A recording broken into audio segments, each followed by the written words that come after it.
Hello everyone, welcome back to my channel Learn Physics Easily.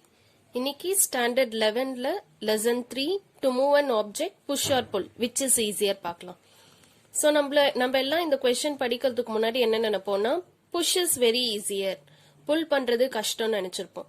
But இந்த questionோட endல நீங்க பார்க்க போறீங்க pull is much easier than push. Okay, pull பண்றது தான் ரொம்ப easy. So first வந்து ஒரு objectை நம்ம push பண்றோம். So push பண்றோம்னா என்ன ஆங்கிள்ல வேணா நம்ம push பண்ணலாம். Say it is from 0 to 90 degree. So 0 to 90 degreeல ஏதோ ஒரு ஆங்கிள்ல இந்த ஆப்ஜெக்ட push பண்றோம். So இந்த ஆப்ஜெக்ட் வந்து ஒரு horizontal surfaceல இருக்கு. So அந்த horizontal surfaceக்கு மேல அந்த ஆப்ஜெக்ட் இருக்கு. So அந்த ஆப்ஜெக்ட push பண்றதுக்காக நம்ம ஒரு force apply பண்ண போறோம். So that force is capital F.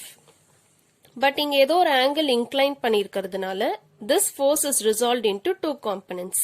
எப்படி resolve பண்ணோம்னா இந்த surfaceக்கு parallel-ஆ இருக்க component sin theta. So இந்த surfaceக்கு இங்க parallel-ஆ இருக்கு. So parallel-ஆ இருக்கிறதா I'm taking as F cos theta. Perpendicular component is F cos theta. Okay, so இந்த applied force we just resolved into two components. So இந்த object நம்ம இந்த பக்கம் push பண்றோம். So push பண்ணோம்னா அந்த object இந்த பக்கம் move ஆகும். That is along positive x direction move ஆகும். So frictional force தான் என்னன்னா frictional force எப்பவுமே நம்ம apply பண்ற forceக்கு opposite in direction act ஆகும். So நம்ம இங்க apply பண்ற forceனால இந்த object இந்த பக்கம் தான் move ஆக போகுது. So frictional force is acting in opposite direction. Frictionலயே there are of two types. One is static friction and another one is kinetic friction. So ஒரு object restல இருக்கும்போது இருக்க friction static friction. So static frictional force is acting in opposite direction. இந்த diagramக்கு I'm just going to draw a free body diagram. So free body diagramனா என்ன? ஒரு object இருக்குன்னா அந்த objectஐ நம்ம point-ஆ assume பண்ணும். இந்த object clear-ஆ surface-ஓட contactல இருக்கு. So normal force is acting upwards. இதுவே ஒரு object string-ல connect ஆயிருந்ததுனா தான் tensional force இங்க எழுதுவோம். But இந்த object surface-ஓட contactல இருக்கு. So normal force is acting upwards. Next one gravitational force is acting downwards. இது எல்லாத்துக்குமே general தான்.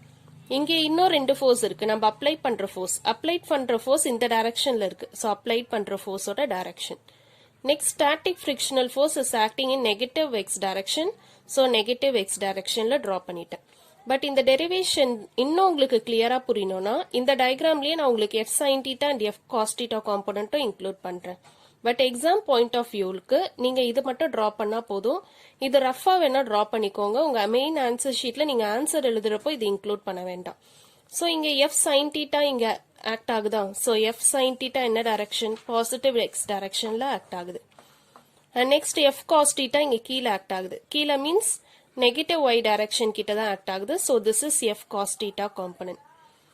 So இந்த free body diagram base பண்ணி நம்ம எப்பவுமே unit vectors வச்சு தான் ஒரு relationship எழுதுவோம். So unit vectorsனா positive x axis, negative x axis, positive y axis, negative y axis. So unit vector I cap positive x axis, negative x axis na minus I cap, இங்க j cap, minus j cap. But இந்த derivationக்கு நம்ம unit vectors வச்சு எழுத போறதில்ல. But unit vectors வச்சு உங்களுக்கு நான் சொல்லி கொடுக்கிறேன். First இங்க normal force acting upwards. Upwards na unit vector j cap. So n j cap. Next இந்த ரெண்டு component-ம் that is mg-யும் and f cos theta-வும் negative y direction. So unit vector minus j cap. அப்போ minus mg into j cap minus f cos theta into j cap. So free body diagramக்கு Newton's second law of motion தான் use பண்ணும். Force is equal to mass into acceleration.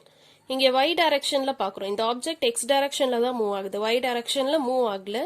So mass into acceleration value is 0. So total-ஆ 0. So இங்க எல்லாமே same components தான் இருக்கு. So அந்த components விட்டு எழுதணும்னா n minus mg minus f cos theta is equal to 0. So இந்த ரெண்டு terms negative-ல இருக்கத அந்த பக்கம் எடுத்துட்டு வந்துட்டோம்னா mg plus f cos theta. Okay, so இது இன்னும் clear-ஆ எப்படி புரிஞ்சுக்கலாம்னா upward force is equal to sum of downward force. So நீங்க இது எழுத வேணாம், இது உங்க understanding-க்கு தான். ஏன்னா previous derivationsலாம் நம்ம பார்த்தது unit vectors வச்சு பார்த்தோம்.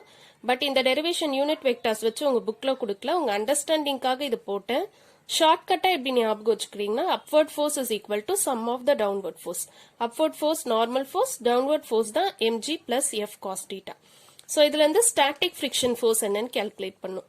So Fs na static friction. So static friction oda maximum force is equal to formula is mu s n. So inga object நம்ம push தான பண்ணிருக்கோம். So இதை n push ன்னு எழுதிக்கலாம். Okay, so mu s na coefficient of static friction. இதுல substitute பண்ணுங்க mu s into n push oda value mg plus f cos theta. So இதுல positive sign requires a greater force. Positive sign அது எது மீன் பண்ணுதுன்னா it represents a greater force. அப்போ ஒரு object push பண்ணோம்னா it requires a very greater force. So next one is pull. Same thing தான் இங்கேயும் ஒரு horizontal surface மேல ஒரு object வச்சிருக்கோம். So இந்த object pull பண்ண போறோம். So pull பண்ணோம்னா இந்த directionல தான் force apply பண்ணும். இங்கேயும் இந்த force வந்து since it is inclined at an angle theta ரெண்டு காம்பனண்டா ரிசால்வ் பண்ணும். அங்க பார்த்த மாதிரியே தான் parallel to the surface னா f sin theta, perpendicular to the surface னா f cos theta. So இந்த same diagramயே நம்ம free body diagram எப்படி draw பண்ணலாம். இந்த ஆப்ஜெக்ட்ட பாயிண்ட் அசியூம் பண்ணும். So இந்த ஆப்ஜெக்ட் கிளியரா surface ஓட கான்டாக்ட்ல இருக்கு. So normal force acting upwards, next one gravitational force acting downwards. So இங்க அந்த ஆப்ஜெக்ட்ட pull பண்றோம். So pull பண்ணோம்னா clearly it is moving in negative x direction. அப்ப frictional force நம்ம அப்ளை பண்ற ஃபோர்ஸ்க்கு ஆப்போசிட் அண்ட் டைரக்ஷன் ஆக்ட் ஆகும். சோ இந்த force இந்த டைரக்ஷன்ல ஆக்ட் ஆச்சுன்னா frictional force is acting in opposite direction. So frictional force is acting along positive x direction.